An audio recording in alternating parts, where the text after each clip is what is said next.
Developing story. It's a bill that would allow Colorado's terminally ill patients to decide when they die. We're talking about the Death with Dignity measure. Our state lawmakers introducing this bill today. Well, I think, certainly as physicians, we want to help and assist our patients in their suffering, alleviate, but not really be the assistant or prescribe the suicide. I don't really think there's any dignity in suicide. It's a monstrously selfish act. It says, my own will and my desire and my comfort are the only thing that's important to me. The effect on the people that love me, or even the impact on the whole of society, whether measurable or not, is of no consequence to me. It devalues our sense of human community. We need to recognize that basic truth that each person's death diminishes the rest of it. Initiative 1000, called the Death with Dignity Act, is on Washington State's ballot this November. The initiative would classify a lethal drug overdose as a medical treatment option. Vote no and defeat the Death with Dignity Act. Brittany Maynard, a 29-year-old with terminal brain cancer, planned to end her life on Saturday under Oregon's Death with Dignity law, after being told that she had only months to live.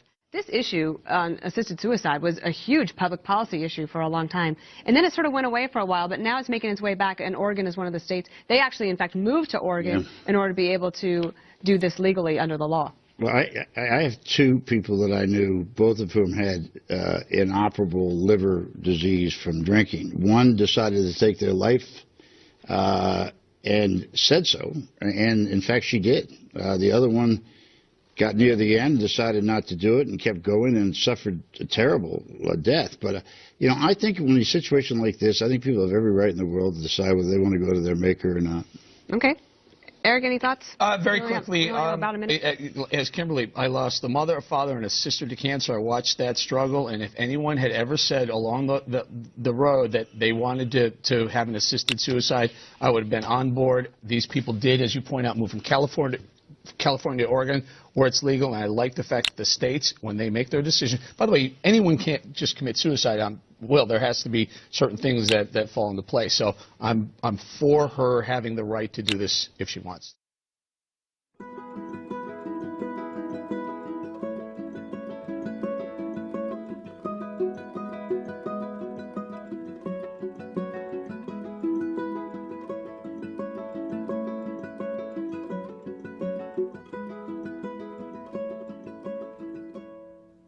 Spirit of my silence, I can hear you, but I'm afraid to be near you, and I don't know where.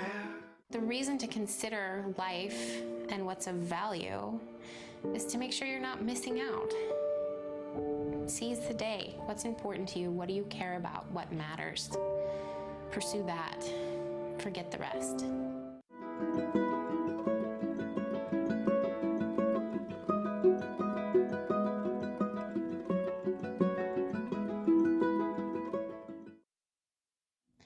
The thoughts that go through your mind when you find out you have so little time is everything that you need to say to everyone that you love. So after getting married is when I first started experiencing the headaches, and they were quite severe. Right when I was diagnosed, my husband and I were actively trying for a family, which is heartbreaking for us both.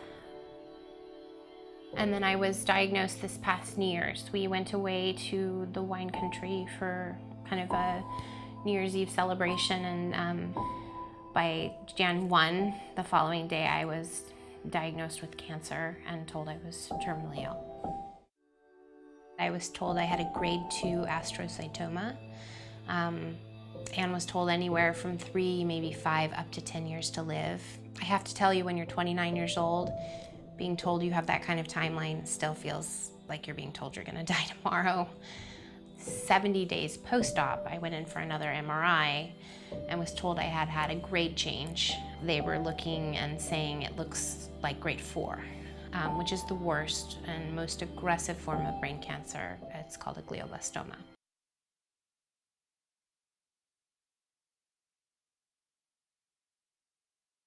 So that was a major shock to my system and the system of my family, because it went from having potentially years of time to being told I had like 6 months. My parents spent a couple months, they just wanted to search for a miracle. In the beginning, I hoped for everything. First I hoped that they had just the wrong x-rays, the wrong set of scans. It was all just a big clerical mishap. Your brain will do really strange things to you when you don't want to believe something. You will come up with fairy tales. I plan to be surrounded by my immediate family, which is my husband and my mother and my stepfather and my best friend, who's also a physician. And probably not much more people. And I will die upstairs in my bedroom that I share with my husband, with my mother and my husband by my side, and pass peacefully with some music that I like in the background. I can't even tell you the amount of relief that it provides me to know that I don't have to die the way that it's been described to me that my brain tumor would take me. I hope to enjoy however many days I have left on this beautiful earth and spend as much of it outside as I can, surrounded by those I love. I hope to pass in peace. Brittany also asked a group called Compassion and Choices to help share her story. She wanted to become an advocate so that other people would not have to leave their home state. Every video that Brittany posted had an enormous impact on the public. She was able to connect with people in a very personal way. The executive director of the Death with Dignity National Center expects momentum from Maynard's story to spur legislators on both coasts to introduce bills.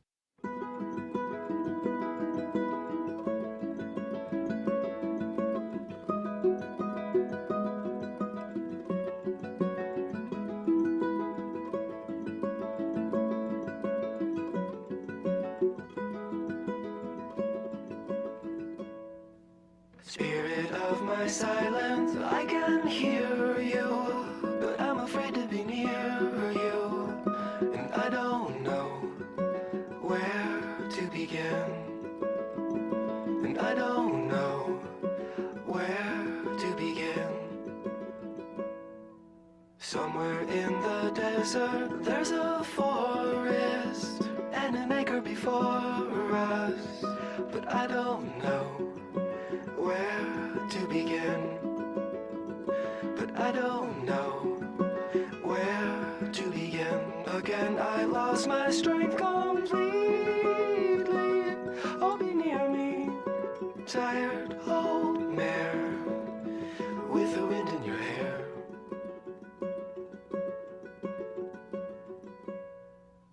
Amethyst and flowers on the table.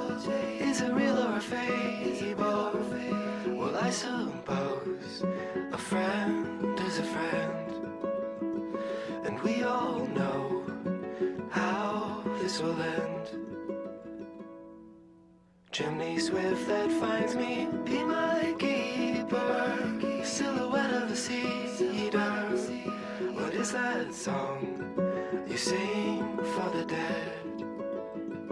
What is that song you sing for the dead? I see the signal searchlight strike me in the window of my room. Well, I got nothing to prove. Well, I got nothing to prove.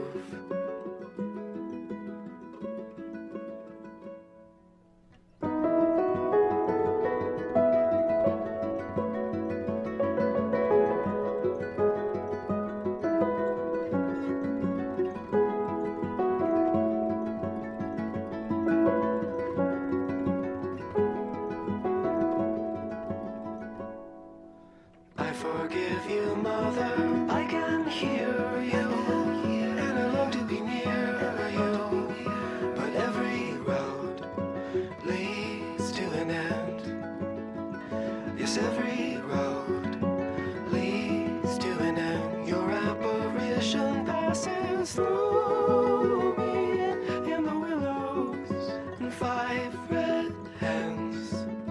You'll never see us again. You'll never see us again.